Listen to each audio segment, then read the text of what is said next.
নমস্কার, food life love চ্যানেলে আপনাদের সকলকে স্বাগত। চলুন এঁচোড় থেকে কাঁঠাল হওয়ার আগেই একটু এঁচোড়ের আচার বানিয়েই ফেলি।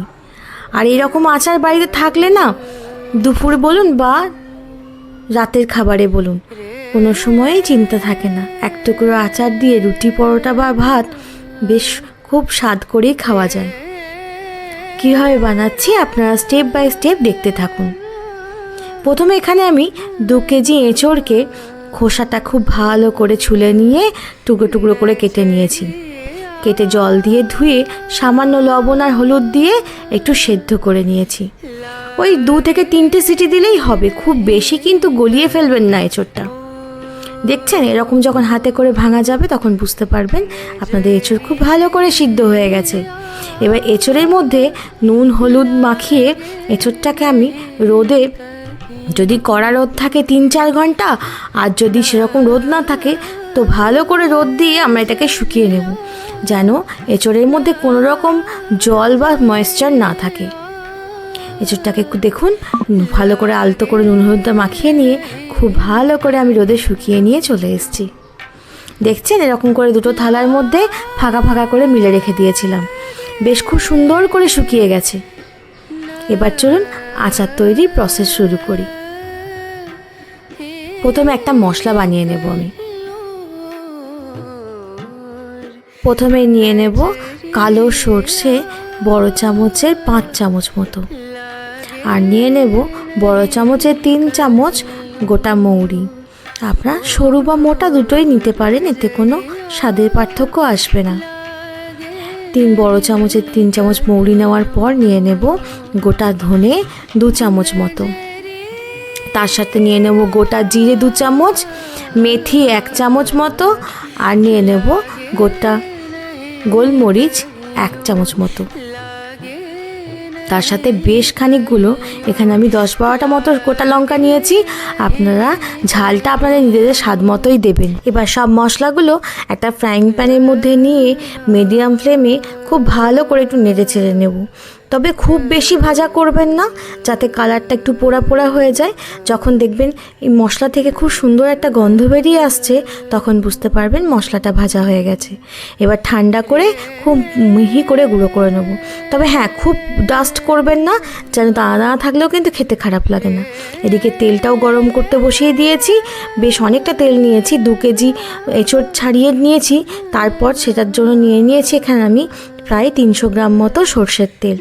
এবার কিছু মশলা নিয়ে নেব। প্রথমে দিয়ে দিলাম 1 টেবিল স্পুন মতো হলুদ গুঁড়ো, 2 টেবিল স্পুন মতো কাশ্মীরি গুঁড়ো লঙ্কা, তার সঙ্গে বেটে নেওয়া মশলা, পরিমাণ মতো লবণ, আর নিয়ে নেব বড় চামচের 1/2 চামচ মতো হিঙের গুঁড়ো।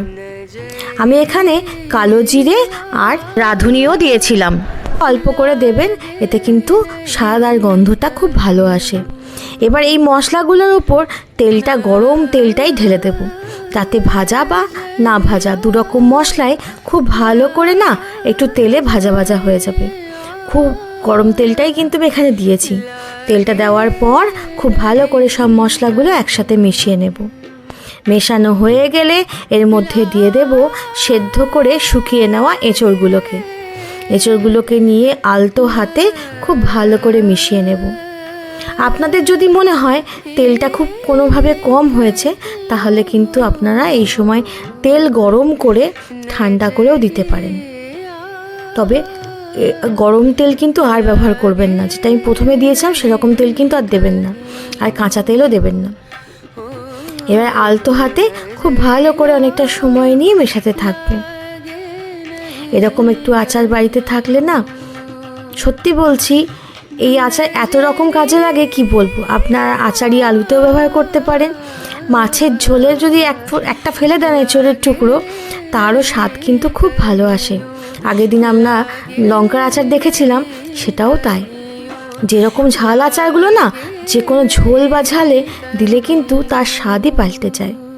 আর এই আচার এভাবে যদি করে রাখেন, তাহলে 3-4 বছর পর্যন্ত কিন্তু খুব ভালো থাকে। মাখানো হয়ে গেছে। এবার এটাকে ঢেকে আমি 2 থেকে 3 ঘন্টা রেখে দেব। খুব ভালো করে যেন মশলাটাও ঢুকে যাবে আর তেলটাও একেবারে ঠান্ডা হয়ে আসবে। দেখছেন মশলাটা খুব ভালো করে এঁচোড়ের মধ্যে অ্যাবজর্ব হয়ে গেছে। আমি আর একবার খুব ভালো করে স্প্যাচুলা দিয়ে এঁচোড়ের সাথে মশলাটাকে মাখিয়ে মাখিয়ে নেব। ওই যেটা বলছিলাম যে এরকম আচার অনেক বছর খুব ভালো থাকে।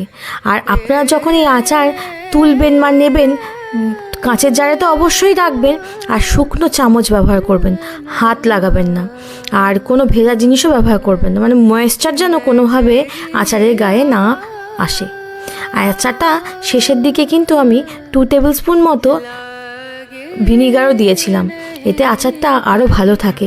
আর সর্ষের তেল লবণে তো প্রিজার্ভ হবেই, তার সাথে সাথে যদি আপনারা একটু ভিনিগার দিয়ে দেন না, তাহলে অনেক বছর অবধি আচারটা খুব ভালো থাকে, কোনো রকমভাবে কোনো নষ্ট হবে না। যখন আমরা আচারটা বয়ামে ঢালবেন, অবশ্যই বয়ামটাকে খুব ভালো করে ধুয়ে নিয়ে একটু শুকনো করে নেবেন।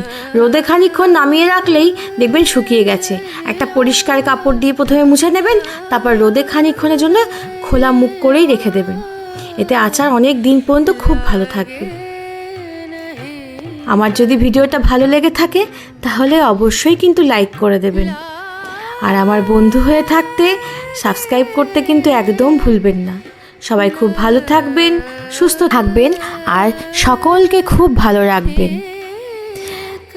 এভাবে আচার বানিয়ে অবশ্যই কিন্তু কমেন্ট করে জানাবেন আপনাদের এঁচোড়ের আচার কেমন লেগেছে।